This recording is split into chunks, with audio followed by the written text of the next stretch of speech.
Selamat datang kembali di seri video filsafat untuk pemula, membahas 100 pemikir terkemuka filsafat dari seluruh dunia, dari seluruh zaman.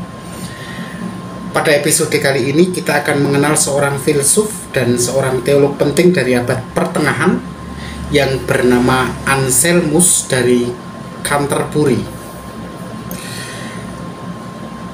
Anselmus adalah seorang pemikir yang dikenal dengan kontribusinya terhadap argumen tentang eksistensi Tuhan, dan dia menjadi salah satu pendekar dalam pemikiran aliran skolastik. Maka marilah kita telusuri pemikirannya dan warisannya yang besar. Anselmus, atau yang kemudian hari dinobatkan sebagai santo atau orang suci dalam tradisi gereja Katolik, Santo Anselmus, lahir sekitar tahun 1033 di Italia Selatan. Anselmus menjadi seorang uskup agung di wilayah Canterbury, Inggris. Dia adalah salah satu filsuf teologis paling penting dalam tradisi skolastik. Karena apa? Karena dia berusaha menggabungkan kepercayaan agama dengan pemikiran yang rasional. Karya Anselmus yang sangat berpengaruh dalam pengembangan teologi Kristen, terutama mengenai pemahaman dia tentang Tuhan, kepercayaan atau iman, dan logika. Anselmus terkenal bukan hanya karena jabatannya di gereja, tetapi juga karena pemikirannya yang mendalam tentang argumen rasional untuk keberadaan Tuhan. Anselmus sangat dipengaruhi sebenarnya oleh pemikiran Agustinus yang sudah kita bahas pada video-video sebelumnya. Tetapi dia sendiri juga mengembangkan ide-idenya yang khas, yang sangat berpengaruh pada masa-masa setelah Anselmus. Bagaimana sebenarnya pemikiran utama Anselmus? Salah satu kontribusi terbesar Anselmus adalah argumen ontologisnya untuk membuktikan eksistensi Tuhan. Dalam karya utamanya yang judulnya Proslogion, Anselmus mengemukakan argumen yang kemudian dikenal dengan dengan istilah argumen ontologis. Menurut Anselmus, Tuhan adalah sesuatu yang lebih besar dari segalanya yang dapat dipikirkan. Dia berpendapat bahwa jika kita bisa membayangkan sesuatu yang lebih besar dari segalanya, maka itu harus ada di dunia yang nyata.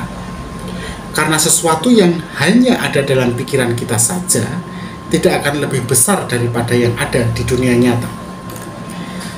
Jadi jika kita dapat membayangkan Tuhan sebagai sesuatu yang lebih besar dari segalanya yang dapat dipikirkan, maka Tuhan pasti ada.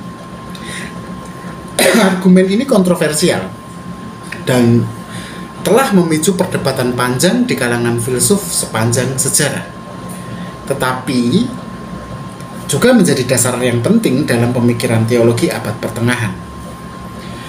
Sebenarnya seperti apa pemikiran teologi Anselmus? Baiklah, selain argumen ontologisnya, Anselmus juga banyak menulis tentang hubungan antara iman dan akal. Dia berpendapat bahwa iman adalah awal dari pemahaman, dan akal membantu memperdalam iman tersebut.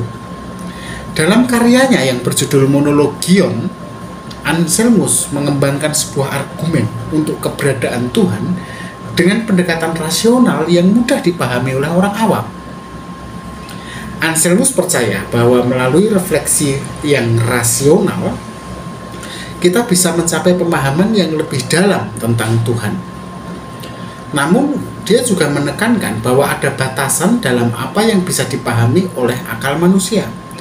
Seperti dia berkata begini, "Aku percaya agar aku mengerti. Aku mengerti agar aku percaya."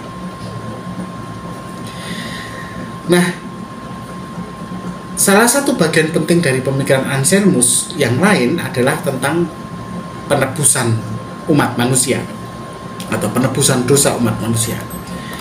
Dalam karyanya yang terkenal yang berjudul Cur Deus Homo, atau mengapa Tuhan menjadi manusia, Anselmus mengajukan sebuah pertanyaan yang mendasar dan besar, yaitu mengapa Tuhan menjadi manusia dalam pribadi Yesus Kristus. Ini kita bicara dalam konteks teologi Kristen.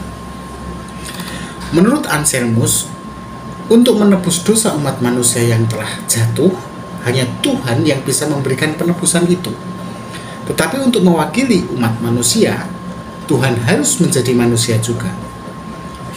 Dalam konsepnya, pengorbanan Kristus adalah cara Tuhan memenuhi keadilannya dan sekaligus menunjukkan kasih-Nya kepada umat manusia. Teologi Anselmus yang semacam itu, atau teologi tentang penebusan, sangat berpengaruh dan sering dianggap sebagai dasar bagi pemahaman Kristen tentang bagaimana keselamatan dicapai. Anselmus dalam tradisi skolastik adalah tokoh kunci yang memiliki pendekatan intelektual dengan menggabungkan filsafat Aristoteles dengan ajaran Kristen. Seperti kita tahu, kecenderungan skolastik kecenderungan aliran skolastik itu memang bertujuan untuk merumuskan doktrin-doktrin agama, tetapi dengan cara yang rasional dan logis.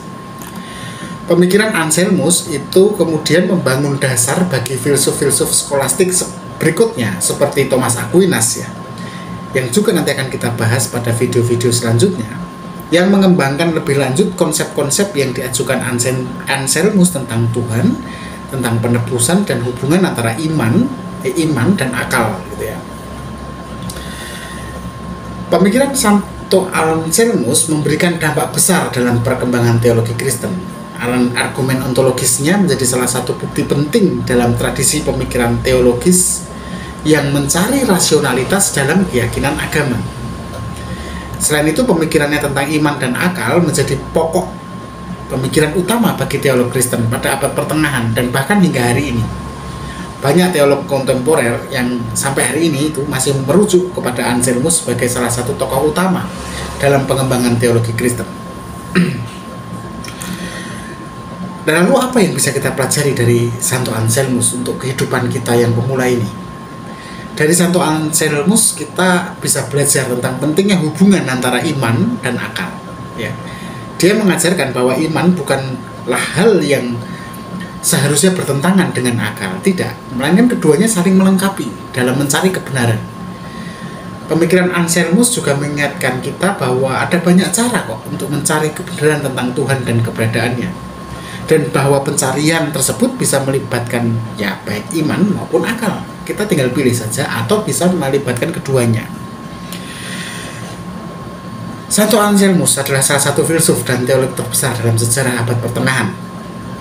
Dengan pemikirannya yang mendalam, dia berhasil menggabungkan rasionalitas dan agama untuk menciptakan pemahaman yang lebih dalam tentang Tuhan dan penciptaannya.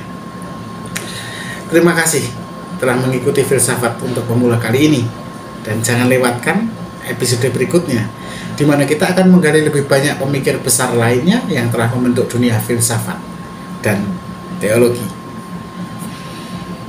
Tetap berpikir kritis.